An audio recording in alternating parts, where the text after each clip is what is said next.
মানে আগস্টের শুরুতেই আমরা ইনশাল্লাহ একটা ফার্স্ট লুক পোস্টারের মাধ্যমে আমরা চেষ্টা করছি যে আগামী মাসের শুরুতে আমরা অ্যানাউন্স করবার জন্য আমাদের সিনেমার নামটা কি হবে। পুরোদমে আমাদের সিনেমার প্রি প্রোডাকশনের কাজ চলছে।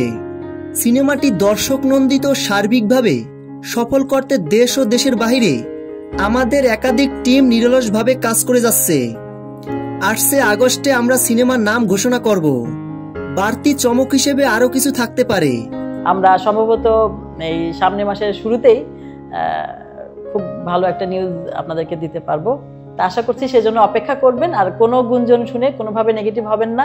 মেগাস্টার শাকিব খানকে চুক্তিবদ্ধ করার সময় আমাদের প্রতি আপনারা যে বিশ্বাস রেখেছেন, ভালোবাসা ও সমর্থন দিয়ে এসেছেন, প্রত্যাশা রাখি পুরো জার্নিতে এবং রিলিজের পরেও একইভাবে আপনাদের ভালোবাসা ও সমর্থন পাবো। তো ভিউয়ার্স, ভিডিওটি ভালো লাগলে একটা লাইক দিয়ে চ্যানেলটি সাবস্ক্রাইব করে আমাদের পাশে থাকুন।